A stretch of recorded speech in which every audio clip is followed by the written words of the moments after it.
I'm just your average, snack-loving, adventure-chasing golden dog. And guess what? My best friend Dad and I go on the coolest adventures. We've got a big black Jeep named Birdie, a whole world to explore, and, of course, plenty of snacks. Every week is a brand new tail-wagging adventure. You never know what we'll find. Hidden carrots, new friends, maybe even buried treasure. So grab your hat, pack your snacks, and come with us. Harley and Dad go to the zoo. One sunny morning, Dad got a call from his old friend Tom. The zoo needs a few quick repairs, Tom said, and they've closed it for the day, but I don't think I can finish by myself. Can you lend a hand? Dad chuckled. Of course. Mind if Harley tags along? Sure, Tom replied, as long as he stays out of trouble. Harley, lying nearby, lifted his head with a big smile. Zoo, like real animals, giraffes and monkeys and elephants. He grabbed his backpack, stuffed in some toys and snacks, and twirled in excited circles. Let's go, go, go! Birdie the Jeep rumbled up to the zoo gates. Tom met them with a smile. All right, Harley, he said. You've got special permission to explore, but no monkey business. Harley gave a big, innocent grin and tucked a carrot stick behind his ear. Scout's honor. Tom handed him a badge that read, Harley, Temporary Wild Animal, and with that, Harley was officially on his zoo adventure. Harley's first stop was the giraffe habitat. He looked up, and up, and up. There was a beautiful giraffe eating leaves from the top of a very tall tree. The giraffe bent its long neck down to stare curiously at him. Hi, I'm Harley, he said, wagging his tail politely. The giraffe blinked. I'm Jerry, she said in a slow, gentle voice. You smell like peanut butter. That's breakfast, Harley whispered. Do you always eat leaves? Jerry nodded. They're crunchy and excellent for neck stretching. She dropped a leaf in front of Harley. Would you like to try one? Harley tried nibbling the leaf. He took a bite and chewed. Yuck! Harley swallowed, but it tasted horrible. It's very green, he said politely. Jerry chuckled and offered him a beautifully pressed leaf tied with twine. A giraffe's favorite. A souvenir for your travels? Thanks, Harley said. It'll remind me to always look up. He put the leaf carefully in his pouch and took out a small chew toy shaped like a star. And this is for you, to remember our visit. Jerry smiled kindly. Thank you, young pup. I will keep it always. Safe journeys. Next, Harley went to the penguin habitat. Harley pressed his nose to the glass, then noticed a little door marked Penguin Encounter Zone. He slipped through the door and found himself inside a room full of water, snow, and ice. The penguins waddled up curiously. One with a funny tuft of feathers on his head stepped forward. I'm Percival, he said, bowing to Harley. We waddle. You wobble. Friends? Harley copied his waddle. Let's dance. They danced, spun, and slid around together while the other penguins clapped their flippers. When it was time to go, Percival waddled over with a shiny gray pebble. This is my lucky sliding stone. It brings good waddles. Harley tucked it carefully into his backpack. I'll treasure it, thank you. He rummaged around and pulled out a rubber fish. This will be a great toy for you, Percival. It floats. Percival beamed, and the other penguins clapped their flippers again. Thank you, my fuzzy friend. Enjoy the rest of your adventure. A joyful bark echoed across the zoo. Harley followed the sound to the seal pool. A sleek gray seal popped up from the water, grinning ear to ear. Hi there, land pup, she called. Name's Silky. I'm a water dog. A water dog? Harley tilted his head. Yup. I chase fish, bark loudly, and do tricks for snacks. You? I chase squirrels, bark loudly, and do tricks for snacks, Harley said. Wait a minute. They bark laughed together. Silky did a backflip into the pool and popped her head up. Let's race! Harley and Silky raced back and forth, Silky in the water and Harley on the land. They were having so much fun they didn't even pay attention to who won the races. Before Harley left, Silky gave him a necklace made from tiny polished shells strung on kelp. Made it myself, she said. It'll make your ears look even fancier. Harley beamed. Do I look brave and beachy? Absolutely, Silky winked.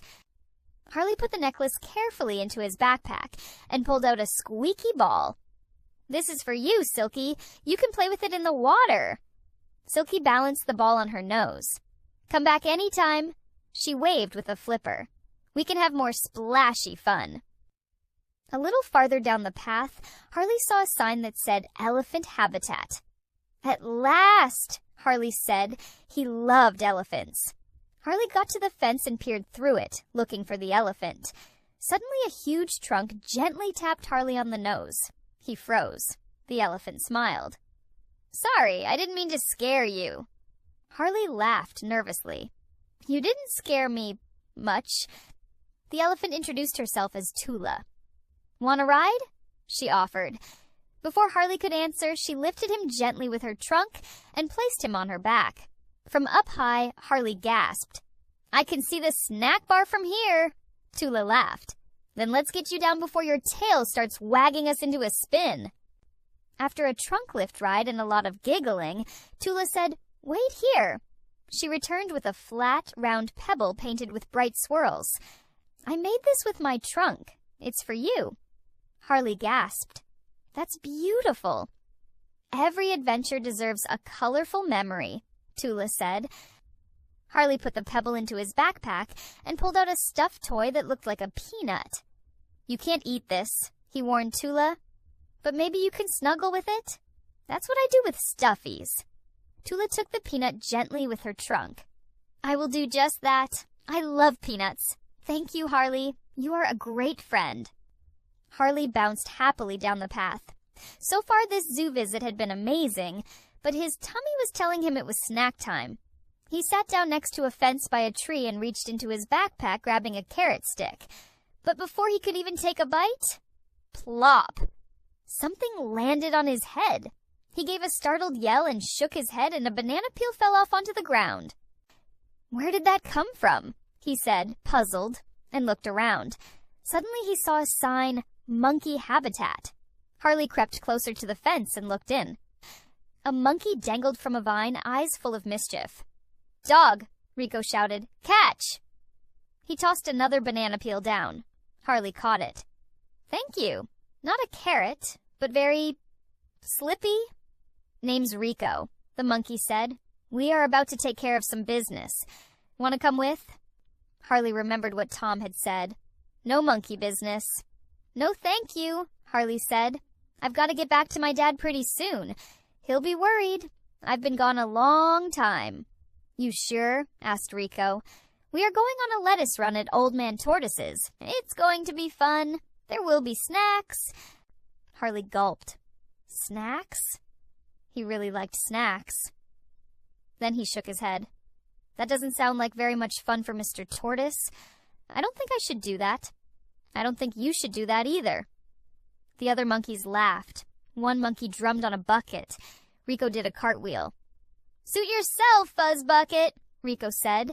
Then he and the rest of the monkeys took off, swinging on the trees toward the tortoise habitat. Oh no, thought Harley. I've got to stop them.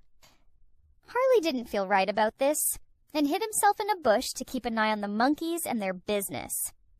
Harley spotted Rico and the crew of monkeys sneaking along the fence line in ridiculous disguises.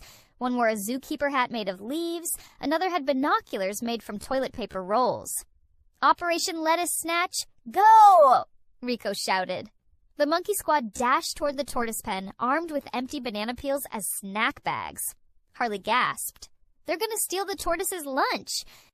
With a heroic bark, Harley charged ahead. Dirt flew under his paws as he darted past the giggling monkeys, leapt over a log, and skidded to a stop between the monkeys and the lettuce pile. He planted his paws wide, fur puffed, tail stiff, and let out a fierce grr, woof, woof. The monkeys froze mid-scamper. Rico dropped his banana peel bag. Abort mission, he squeaked. The monkey troop scattered, climbing trees and tumbling over one another as they fled the scene. Harley turned back to the tortoise, who blinked slowly at him. You're safe now, he said, chest puffed with pride. Your salad is secure. The old tortoise nodded ever so slowly. Thank you, brave fuzzy one. Just then, Tom arrived, holding his tool belt. "Harley, what's going on over—" He spotted the flung banana peels and startled Tortoise. "Let me guess," Tom said, crossing his arms. "You were helping again?" Harley wagged his tail. "I saved the salad." The old Tortoise looked at Tom. "The brave dog speaks the truth," he said in an old and ancient voice. "He is a hero." The slow-moving Tortoise turned to Harley and gave him a tiny golden pin shaped like a shield. "For bravery," the Tortoise murmured. Tortoise approved. Harley bowed. "Thank you, Sir Shell." Tom sighed, then grinned. "Well, sounds like someone earned a snack of his own." Back at the snack bar, Dad was finishing up his repairs. Harley trotted over, his backpack jingling with souvenirs. "Well," Dad smiled. "Good trip?" Harley flopped beside him, tail thumping. "I met a leaf-chewing giraffe, a dancing penguin, a water dog seal, monkeys, elephants, tortoises, and I have the loot to prove it." Tom appeared with a lion-shaped cookie. "For our honorary zoo explorer." Harley took a big, delicious bite. "Best zoo day ever." What a great day that turned out to be! Best day ever! I can't wait until next week when we go on another adventure. Make sure you click subscribe so you can join me, and like my video too, please, because I sure like you. See you next week, friends!